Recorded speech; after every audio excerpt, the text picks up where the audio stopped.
Columbanus sets out on his journey, unafraid of entering uncharted territory and adventure. Accompanied by Gallus, they leave their Irish homeland and set out to explore Europe. They intend to share their lives and their Christian faith with all those whom they encounter.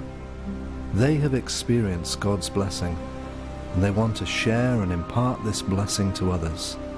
The adventure on which they are about to embark will be the journey of their lives.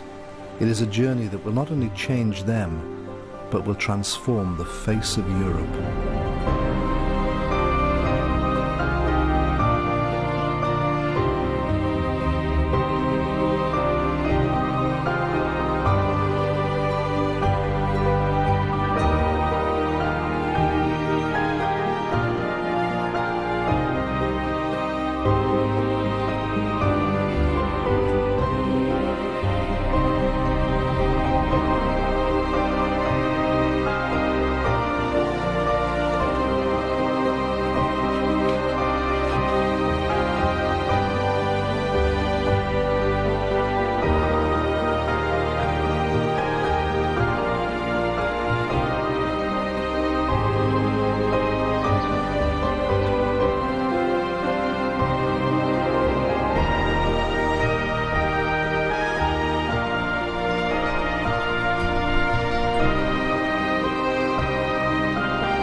Bangor Monastery in Northern Ireland is considered to be one of the most important sites for the Christian faith in Europe.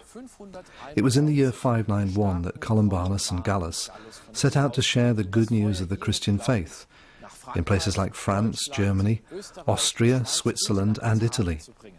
They embark upon this great adventure, not knowing that their courage and faith would influence the cultural landscape of Europe for centuries to come. Verändern wird.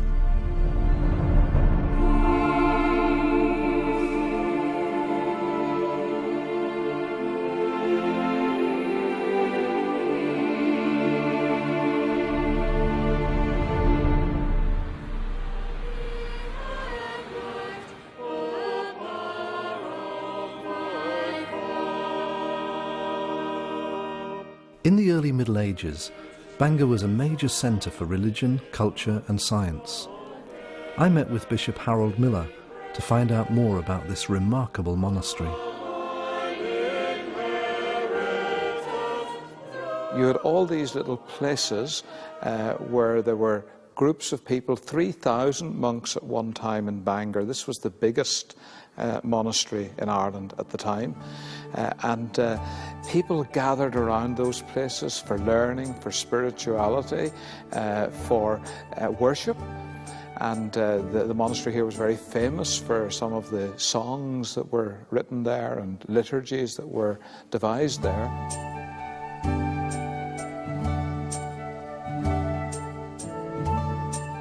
Columbanus lives with other monks in beehive-shaped huts made of wattle and daub.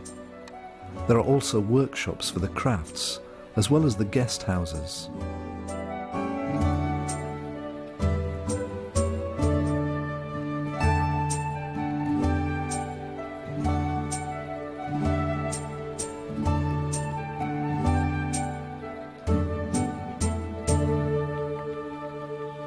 He arrives in Bangor, and it's here that he becomes acquainted with peregrinatio pro Christo, wandering for Christ, the abandonment of homeland for the sake of Christ. His imagination is captured by the story of Abraham in the Old Testament, who is commanded by God to go from your country and your family and your father's house to the land that I, the Lord, will show you. For Columbanus, that required a tremendous amount of courage, a tremendous amount of vision and a tremendous amount of determination, so that the kind of Christianity that he brings to us is not a kind of soft, sentimental, just inward-looking Christianity, but it's a Christianity which actually takes what God has given us and hands it on to the rest of the world.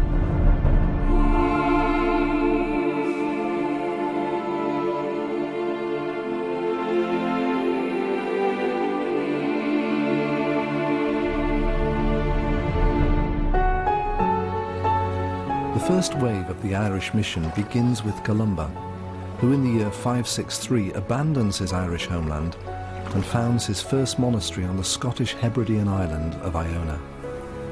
And now Iona becomes a place of great importance for the spread of Christianity in the British Isles and beyond. From there the faith first reaches the Pictish tribes in Scotland and later the Northumbrian peoples in the north of England.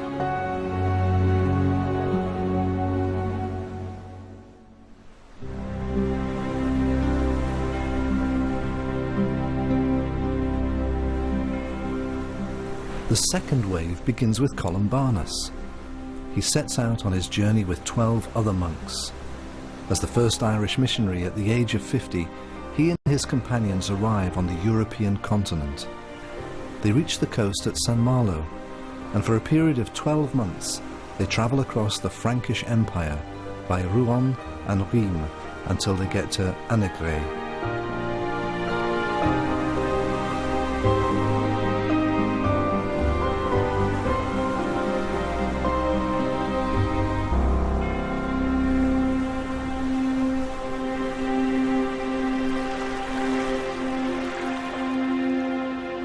Deep peace of the running wave to you.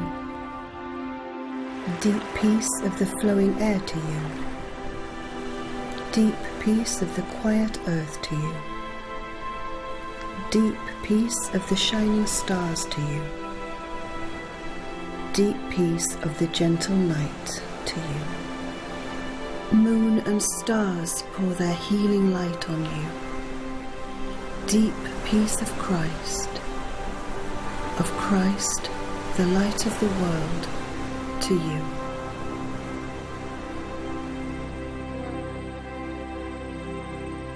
The theologian Peter Muller has done extensive work on the impact of Columbanus's revolution in Europe. Without these Irishmen who came to us in Europe, the kind of cultural landscape in which we now live would simply not exist. Neither would many of our cultural institutions, and even our way of thinking and outlook on life in its present form. For Columbanus, Gallus and their companions, this wasn't so much a missionary expedition as a departure into the unknown. Christianity at this time was already 500 years old and was well established in the Roman Empire. Although Gaul in the 6th century was formally Christian, the Romans hadn't succeeded in reaching the Celtic people with the Christian faith. Then a monk from the Celtic Christian tradition called Columbanus arrives in the rural areas, which is significant considering that up to then the Christians were only in the towns, and establishes monasteries and churches throughout the country. Their mission enabled people to understand and embrace the Christian faith in their cultural context.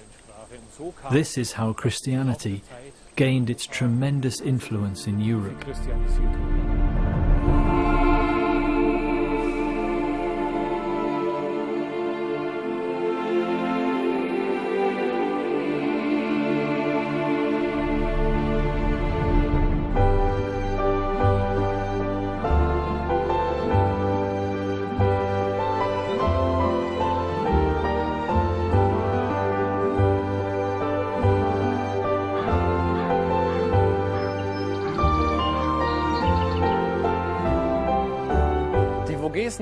The Vosges Mountains are the popular destination for hikers and also increasingly for pilgrims. Today I'm walking with a small group between Lucille and Annegray, where Columbanus and Gallus founded their first monastery.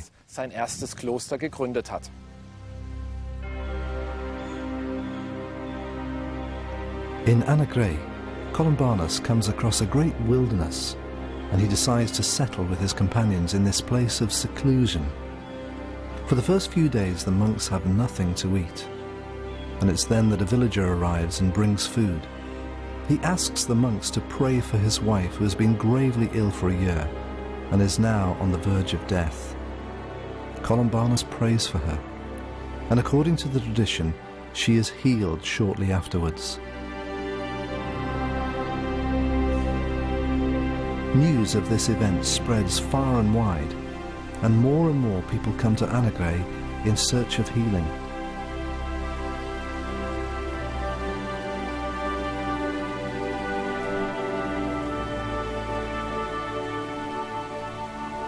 The Irish monks build their huts on the remains of the former settlements, and in a short space of time, so many novices enter the monastery that the existing building becomes too small to accommodate all the newcomers.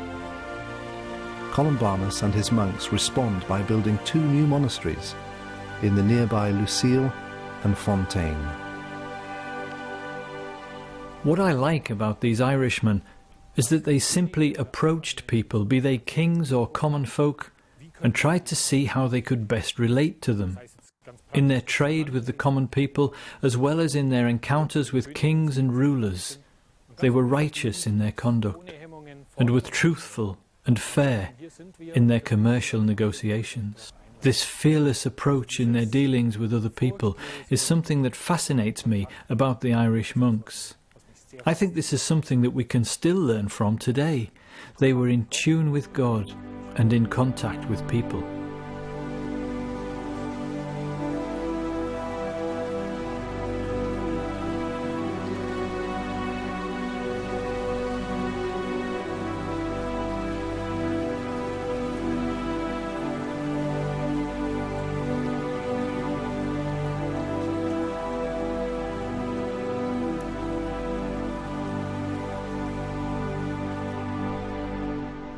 Philip Khan belongs to the Amis, the friends of Columbanus, who have formed an association with the aim of keeping the memory of the Irish monks alive.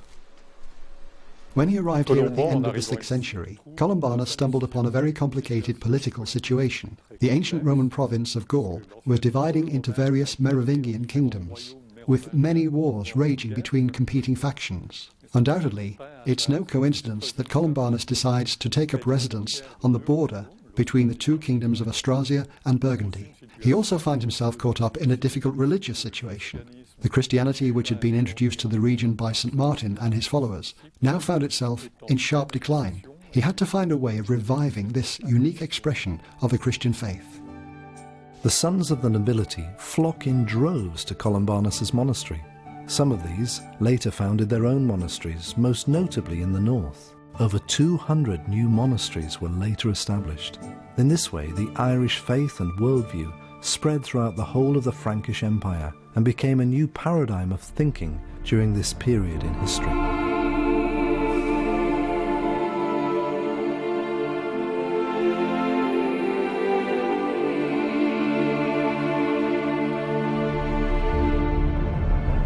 It's at this time that Columbanus's example and expression of monasticism gains influence in the Irish town of Kildare. It's here that the value and vital role of women is realised. The young Bridget has resolved to devote her life completely to God and has decided to become a nun. And it's the example of her faith that inspires so many women who flock to her in order to learn from her about how to live and embrace the Christian life. In a relatively short time, the monastic community in Kildare undergoes significant growth. In the Büreberg in northern Hesse in Germany, a chapel is built by Irish Scottish monks. This chapel has been dedicated to the memory of Bridget, and today 4 women are meeting here to play music together. The ensemble is called Caedmon's Green. They have a real passion for Celtic music and a heart for the Irish faith.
In Lucille, Columbanus writes his own monastic rule, the Regula Monachorum. It is the oldest Irish rule of monastic life, which has survived to the present day. Columbanus sets a high standard of monastic discipline, strongly influenced by the spirit and customs of his home monastery in Bangor. The monastic rule of Columbanus is an important document because it reflects so clearly the spirituality of the Irish monks.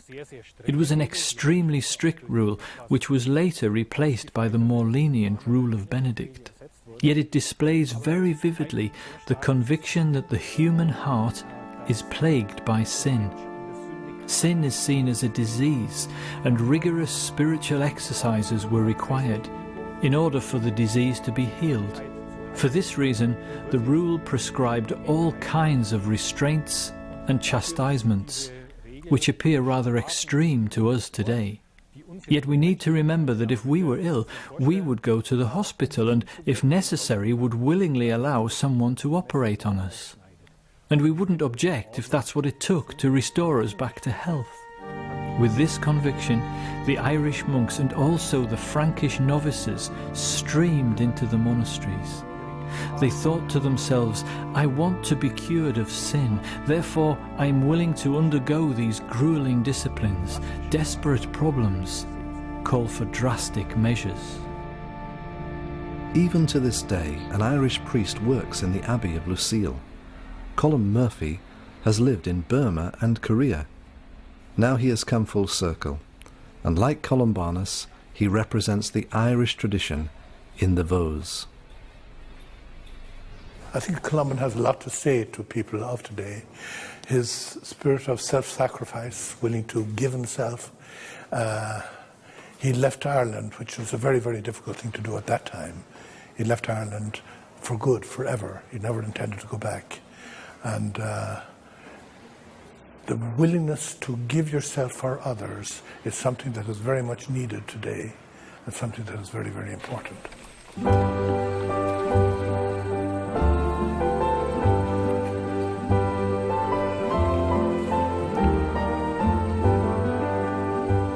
The Friends of Columbanus also maintain the hermitage between Lucille and Annagray.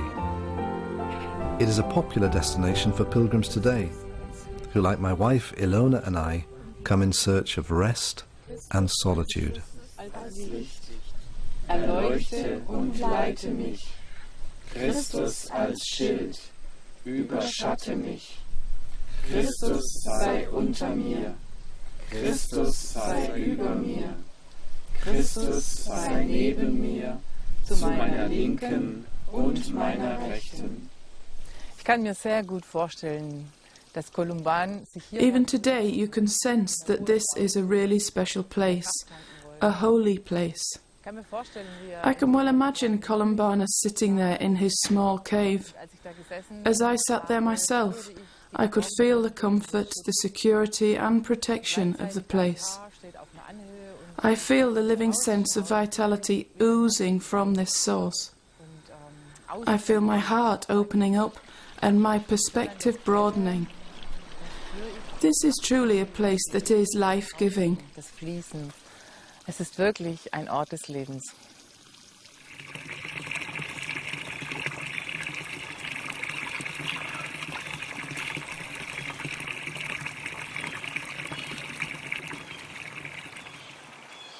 "1,500 years ago, Columbanus often withdrew to this place whenever the busyness and demands of life in the monastery threatened to undermine his primary calling. It became his locus desertum, a place of solitude where he could live out his ascetic Christian discipleship. It is here that he prays and seeks stillness and rest before God."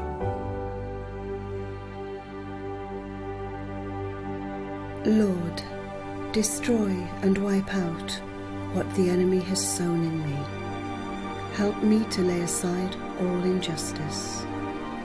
Put your wisdom on my lips and instill in my heart a desire to do good. May I serve you in truth and love so that I can fulfill the commandments of Christ. May I seek only after you. May I think only of you. Give me compassion. Give me purity of heart. Give me faith. Give me all that is needed for my soul. Lord, bring to perfection that which is good in me, and grant to me that which I need. Amen.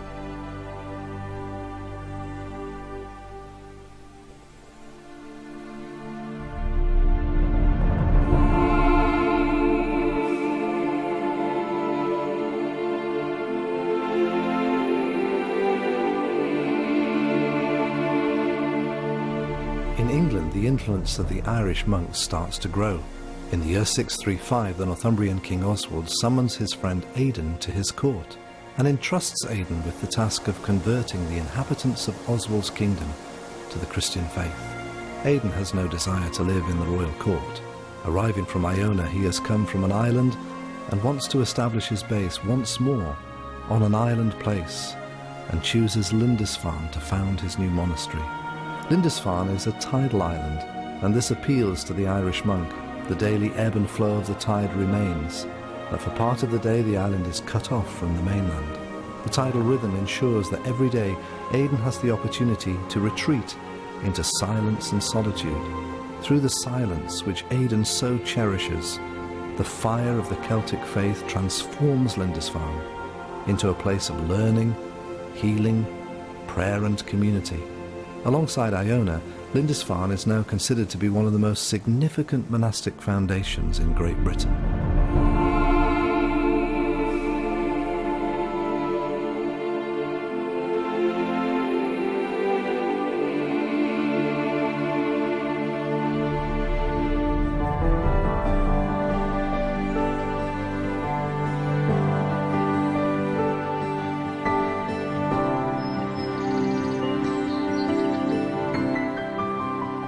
On Lake Constance, several monks who had been strongly influenced by the early Irish missionaries establish a centre also on an island, the island of Reichenau. I find it really exciting to think that here, of all places, Permin established his first monastic cell.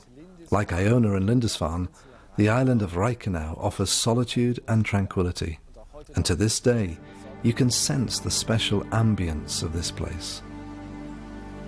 In the year 724, Permin built his first monk's hut in Mittersiel. Historians are unsure whether Permin came from Ireland or if this was simply a myth, since it was believed at that time that every monastery should be founded by an Irishman. The charters of the monasteries that Permin established are especially interesting in that he explicitly harkens back to the early Irish tradition. In the same way as Aidan on Lindisfarne, Permin likewise gains the wild, uncultivated island of Reichenau through prayer. This is holy ground. Everything else must give way. And it's according to legend that all kinds of poisonous creatures flee into Lake Constance.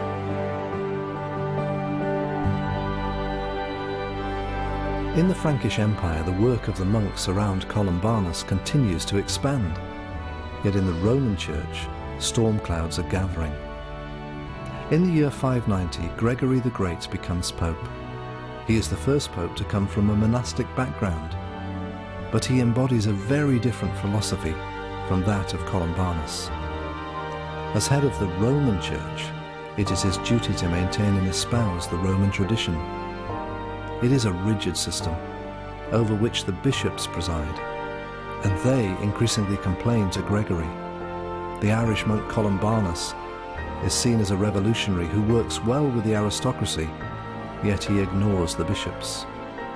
His self-reliance and his success provoke their anger and jealousy, and they urge Pope Gregory to take action against him and his monks. It seems that Columbanus soon became embroiled in a conflict with the bishops from Gaul. The dispute revolved around several issues.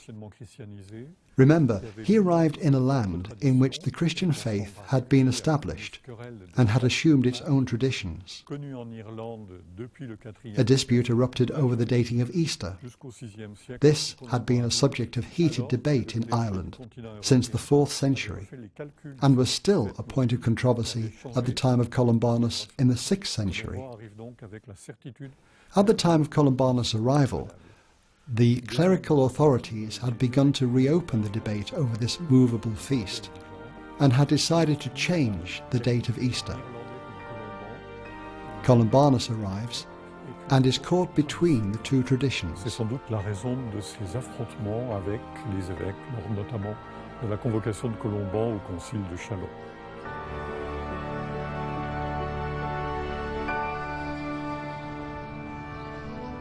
In the year 603, Columbanus is summoned to a synod of the bishops at Chalon, the capital of Burgundy. He is ordered to give an account of his monastic rule and also of his dating of Easter, which departs from that of Rome. What particularly infuriated the bishops was the fact that Columbanus had established a monastery based on the Irish canon law in the heart of the Frankish Empire. Instead of appearing before the synod in person, Columbanus sends a letter to the bishops. It's not because he was afraid of them, but that he does not consider them as his superiors, but as brothers in Christ, with whom he can correspond on equal terms. He challenges and reminds them of canon law, which he feels is being disregarded by many in leadership. It's not surprising that he evokes a further angry reaction from the bishops. It's a difference of cultures, the Celtic Church and the Roman Church. And in the Celtic Church, the bishops didn't have control of the monasteries. In fact, very often there were bishops in the monasteries under the abbots. So the bishops in Gaul couldn't understand this. They weren't used to independent monasteries like that, independent abbots. And Columban was like that. But this is not the only dispute. Although the monastic community of Columbanus and Gallus had already been established in the Vosges for over 20 years, another conflict with the authorities flares up. This time, it's with the royal house of Burgundy.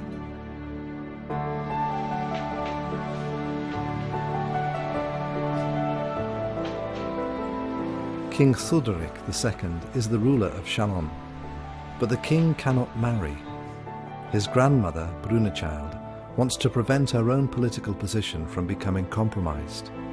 But Theuderic is the father of many children, all of whom are illegitimate. Columbanus cannot condone such behaviour and gets himself entangled in a very complex situation. The historian Philip Dola has engaged extensively with the lives of the two monks. When it came to matters of faith, Columbanus was uncompromising. From his own testimony, we know that he refused to recognize the illegitimate children of the king as the lawful heirs to the throne. For him, it was inconceivable that he should be asked to recognize the claim to the throne of children who were born outside of marriage. By his refusal to recognize these children as legitimate heirs, Columbanus had dared to question the Frankish legal title. Such a position was absolutely incomprehensible to the Frankish royal court. The conflict between the king's grandmother and the monk comes to a head, and in the year 610, Columbanus is banished from the kingdom of Burgundy. They make their way to the Atlantic coast, from where they are to travel from Nantes back to Ireland. What then happens at sea is difficult to determine. One possibility is that the boat becomes stranded shortly after departure. What we do know is that Columbanus escapes his banishment.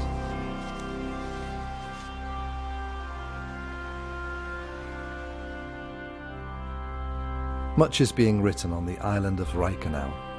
Perman is an extremely learned scholar. His surviving work, Scarapsus, still testifies to the high level of literary knowledge and scholarship of its author. From the seed which Perman sows, the monastery develops over the coming years into a centre of learning, which exchanges letters and learned correspondence with other monasteries.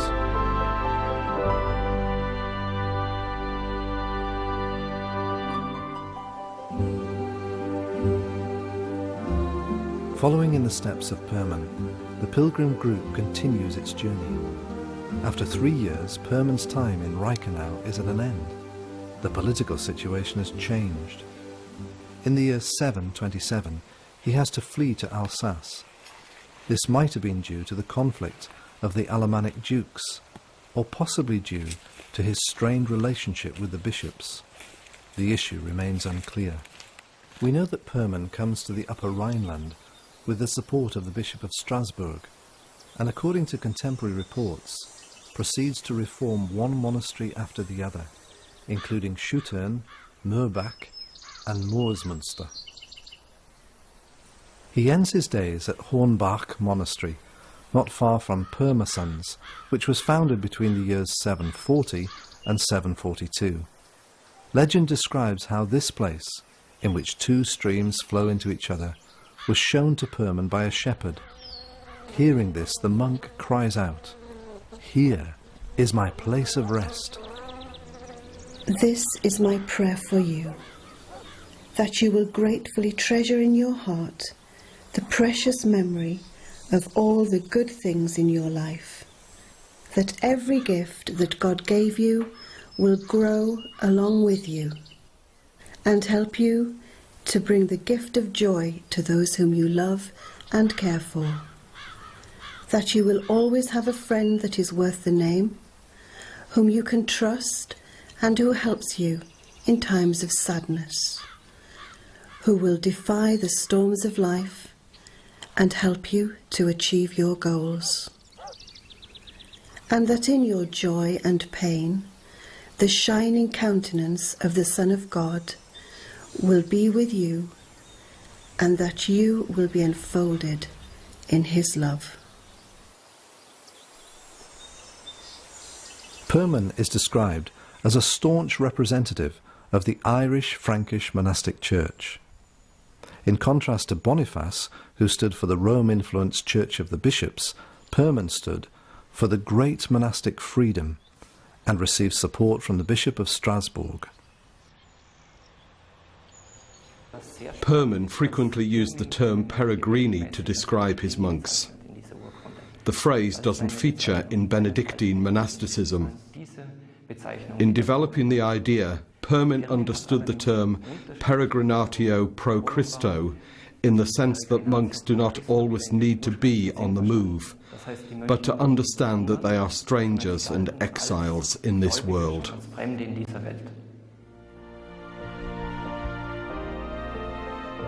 For Perman, everyday life involved being in a community of pilgrims, offering refuge and hospitality to visitors. This was something unusual for his time. Pilgrims were usually spurned as strangers without rights, or even treated with hostility. Perman thereby changed and expanded the horizons of the prevailing culture. After a contented and fulfilled life, Perman died in November 753 and is buried in the cemetery at Hornbach Monastery.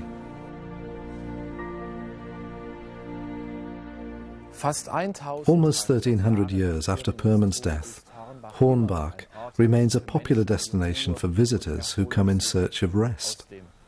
The monastery has now become a spa hotel, and here you can recharge body and soul. There is also the opportunity to receive fresh spiritual inspiration and renewal. A young community, inspired by Perman, is based in Karlsruhe. In the same way that Perman's monasteries became places that were blessed through the interaction with culture, learning and faith, so also do creativity, sustainability and spirituality play an important role in the life of this community. We believe that the community is a key with which to speak to people in a postmodern world and to bring the Christian faith near to them. Therefore, the heart of what we have to offer is the community itself, as we seek to live holistically and express our spirituality. We invite people to visit us, and we now have an extensive network of friends and contacts. We offer cultural events on the theme of beauty. We also offer wine tasting, cookery, and other courses. Weinproben an, wir bieten Kochkurse an, alles Mögliche.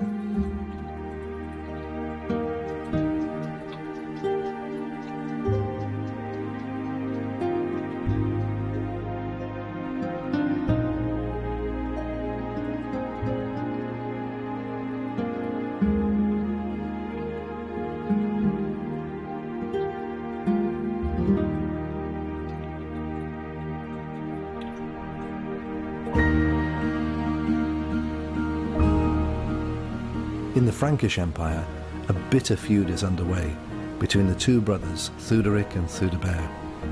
After being banished from Theuderic's kingdom, Columbanus is received by his brother. With the blessing of Theudebert, he treks through the empire. The king entrusts him with the task of converting the Alemanni people. And so Columbanus comes to Koblenz on the River Rhine and travels upstream with his companion Gallus. In his famous boat song, Columbanus describes the journey on the Rhine.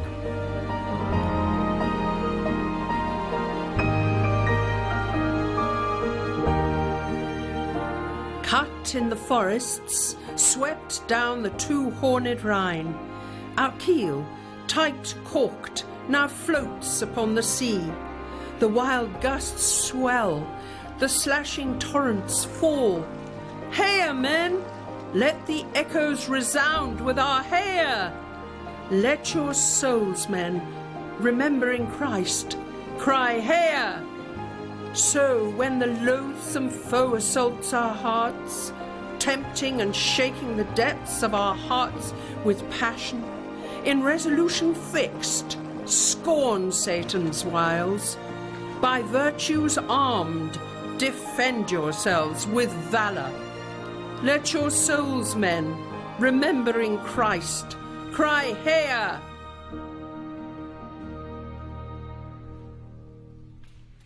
On their journey up the Rhine, Columbanus and Gallus pass through one of the Holy Roman Empire territories. From the Rhine, it's only a few kilometres to Lorsch, where a monastery was founded 100 years later. Nowadays, Christians from the region meet for evening prayer and seek to draw on the tradition of the Irish monks.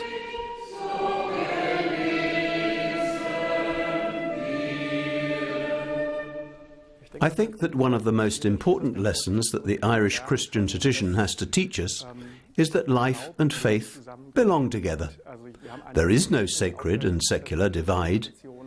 We read in the texts of the Celtic Christian tradition that the presence of God was to be perceived in every aspect of life. The monks were conscious of the presence of God, not merely in the monastic communities, but in the people who visited them. The other thing that fascinates us is the way that diversity was perceived as a gift.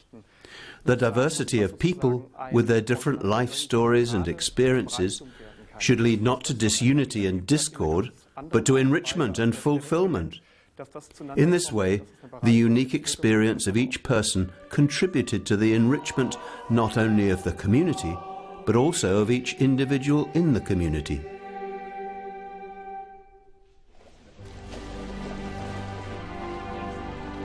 When Columbanus and Gallus arrive by ship in Bregenz, they discover a settlement with a few hundred inhabitants, including people from the Alemanni tribes.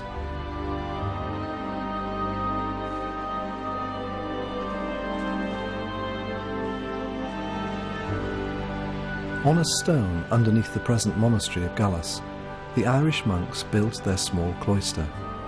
Gallus spoke the dialect of the local population and was described as an able preacher. But occasionally, his fiery Irish temper got the better of him. It's reported that he destroyed 3 idols and flung them into Lake Constance. And in a similar action, Columbanus burst a large beer keg that the Alemanni wanted to sacrifice to their god, Wotan. Throughout his whole life, Columbanus thought of himself not as a missionary, but as a peregrinus, a wandering itinerant monk. This might have explained the success that he enjoyed in the Vosges. He withdrew into solitude, and the people came to him, seeking his wise counsel. His situation changed considerably after he received a missionary assignment from King Theudebert. Now he was expected to approach people proactively and preach the gospel to them. But Columbanus encountered severe resistance to his message from the people of Bregenz. It is not only in Bregenz that the Irish monks experience rejection and criticism. The political balance of power has shifted.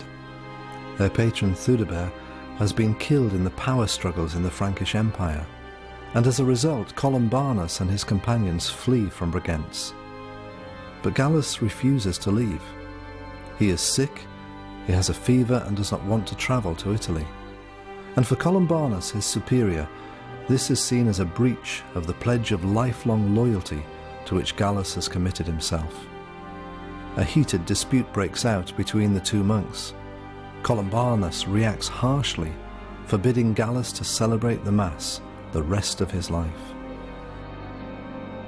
In Arbonne, on Lake Constance, Gallus finds rest and is looked after by a priest until he regains his full health. Yet why did Gallus remain alone on Lake Constance? Professor Max Schaar has engaged with this question in his monograph on Gallus. The central and decisive factor was obedience to the abbot, who, in his supposed capacity as God's representative, had to be obeyed unconditionally. It seems that Gallus came to realise that he didn't need anyone or anything else, but could relate to God directly.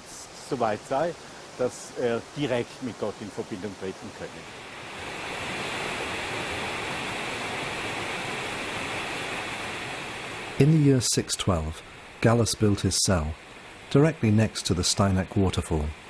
It's from here that a hermitage emerges, which begins to attract more and more monks.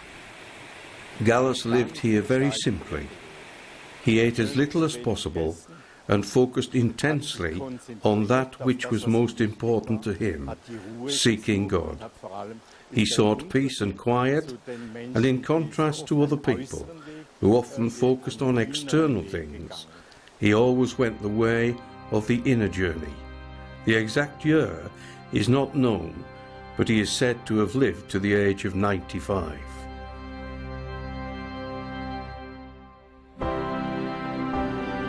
The fire that Gallus ignited burns on. 100 years after his death, the Alemanni priest, Othmar, founds an abbey and gives it the name Sent Гален. It is here that several Irish artists and scholars, on the run from the Vikings, find a home.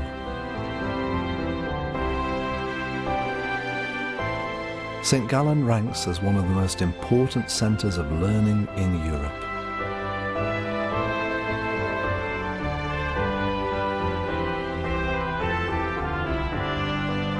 The present convent library is one of the largest and oldest monastic libraries in the world and ranks as a UNESCO World Heritage Site.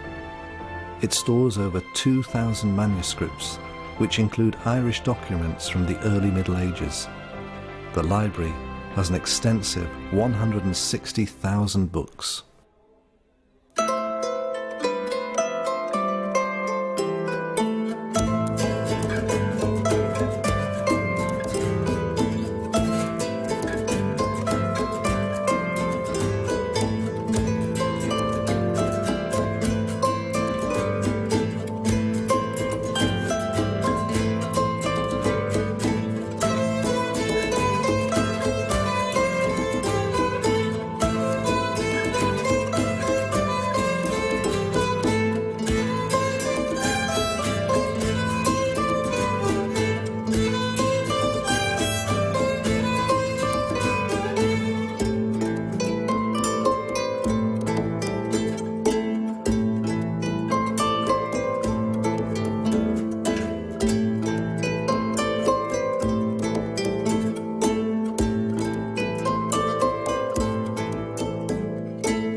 the collegiate church today, the only reminder of the Irish monks is the Gallus bell, which was brought from Bregenz to St Gallen in the 18th century. The church was built in the opulent, late Baroque style and bears scarcely any resemblance to the original simplicity of the way of life of the Irish monks. Outside, at the northern portal, stands a statue of Gallus. At his foot is a bear, who, according to legend, turned up one night at Gallus's bonfire. The bear is hungry and starts to tuck into the leftovers, but Gallus speaks to him and asks him to fetch some wood for the fire, which the bear does willingly, in obedience to the monk's command. Gallus, as Columbanus, was a man of great courage. The two men were also obstinate, headstrong characters. They were both visionaries who possessed great passion and some healing gifts. There are various accounts of people being healed through their ministries. In many ways, the two men were very similar. Insofern sind die beiden doch sehr vergleichbar. Othmar proves to be a very competent abbot. The monastery is flourishing and is attracting more and more young men. One of those is Magnus.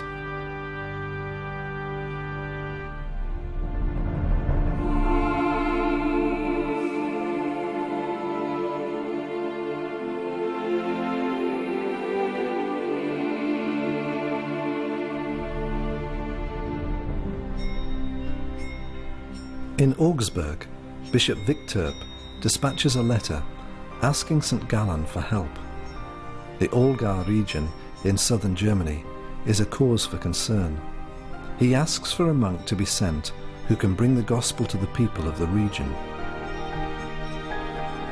Magnus makes his way to the Allgäu and takes Tozo with him. It would seem that Tozo is the Anam Cara, the soul friend, who in the coming years would remain steadfastly by Magnus's side. Magnus begins in Kempten. Here the wars have left behind visible traces.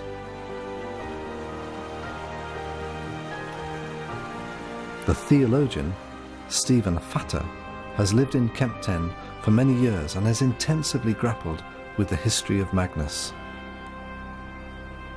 Magnus is often depicted with a snake or a dragon, which he is killing with Columbanus' staff. It's said that in the year 750, when he came to Kempten, the first town he entered in the Allgäu region, the town was in toto desertum, in a state of complete desolation, in a physical as well as a spiritual sense. It is reported that when a snake or a dragon tried to stand against him, he struck down and killed it in the name of Jesus. The consequences of this action are fascinating. The whole region is transformed. People began to settle down. New hope and courage rose up amongst them. The people of the early Middle Ages recognized the snake or dragon as a symbol of anti-Christian or evil influence. They perceived that Magnus had acquired authority from God to confront these evil powers and to set people free. The companions begin by building a small wooden house. Then they preach to the remaining inhabitants, baptizing those who are converted.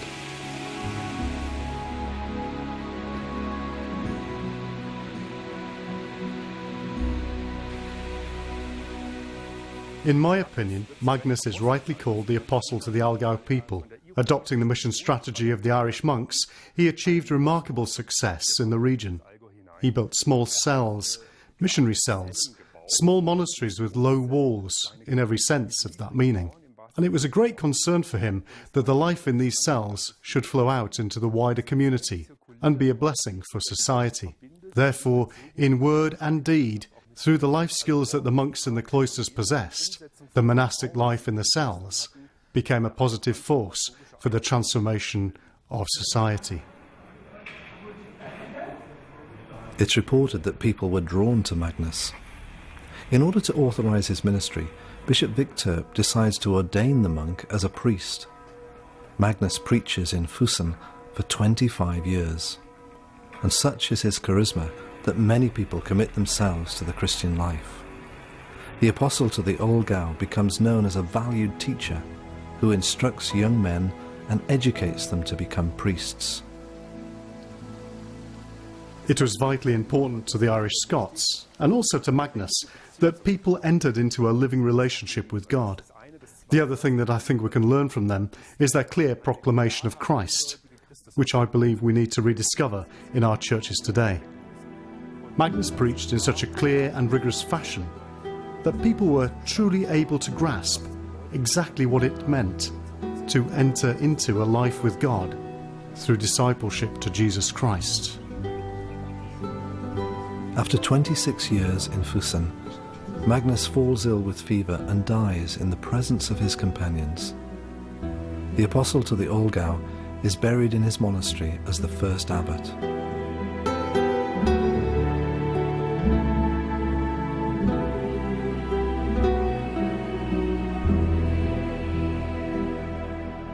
Right next to the motorway, Christians from the Olgau region have built a chapel.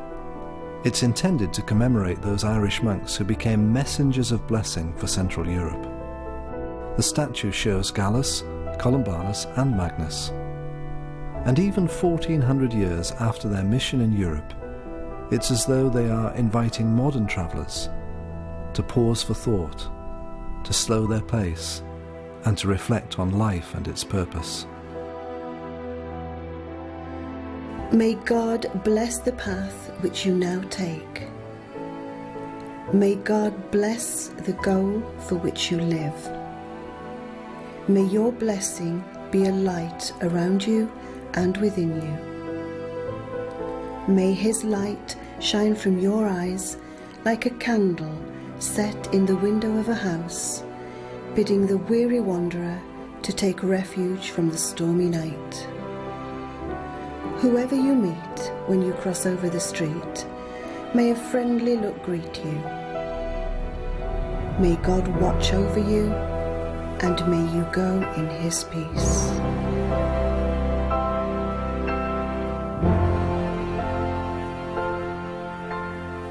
Back to Columbanus. After his separation from Gallus, his journey takes him over the Alps to northern Italy. For the 70-year-old Columbanus, the hike over the vast mountain range is a major test of endurance. Visibly exhausted, Columbanus arrives at the bustling city of Milan. And here at the court of the Lombard king, the old monk is given permission to preach. The king is so impressed by the preaching that he gives Columbanus a forest on the edge of the Trebia river.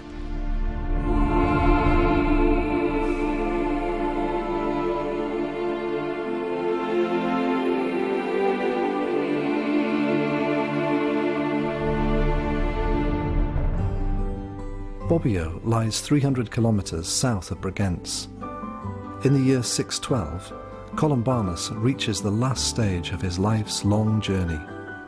He discovers a tranquil spot, whose green meadows and fish-filled streams remind him of his Irish homeland.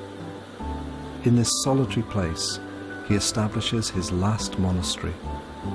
Within the span of his lifetime, the fire of the gospel, the good news of God, is carried by these Irish monks and has spread throughout Central Europe.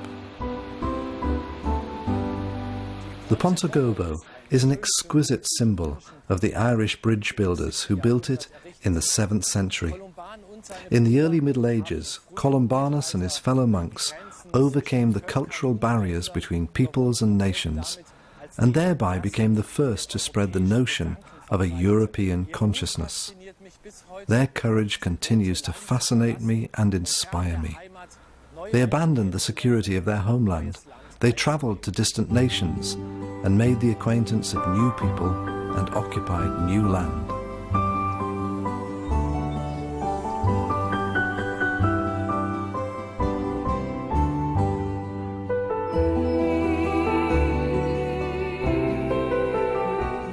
Columbanus's powers begin to wane. He senses that his end is approaching.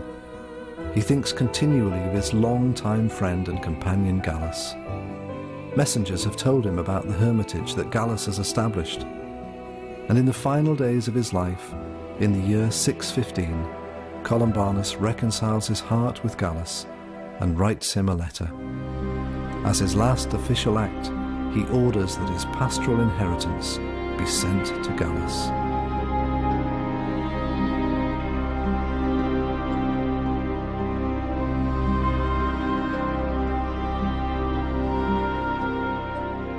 In the same night, Gallus finds himself unable to sleep. According to the tradition, he sees in a vision that his abbot Columbanus is dying. And the very next morning he orders that a mass will be held. His followers remind him of Columbanus's prohibition, but Gallus knows in his heart that this ban no longer applies.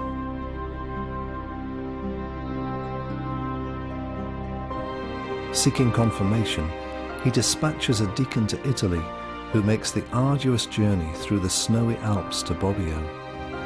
There he learns of the death of Columbanus before returning to Gallus with the letter from his friend and abbot.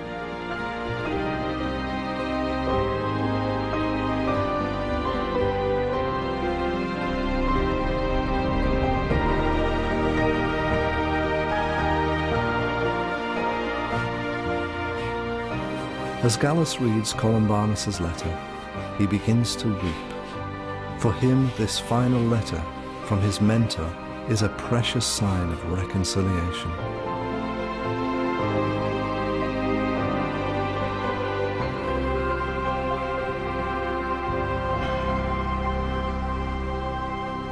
Although Columbanus himself founded only 5 monasteries, he inspired more than 200 further monasteries which were established during his lifetime. 100 years after his death, this number had doubled. Around 550 monasteries stood under the blessing of the Irish monks.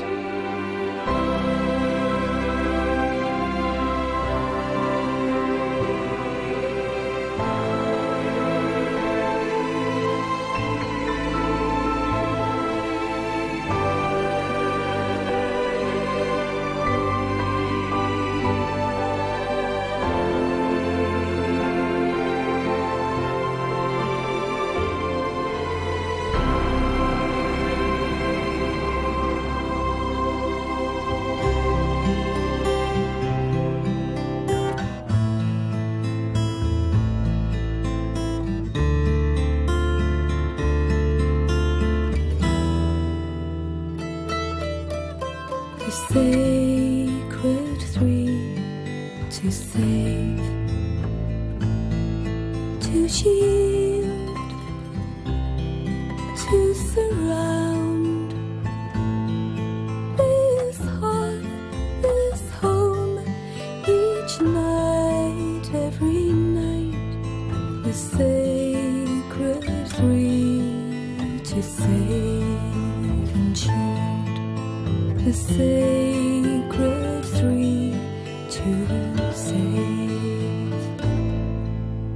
The sacred three to save. To shield, to surround. This hearth, this home, each night, every night. The sacred three to save and shield. The sacred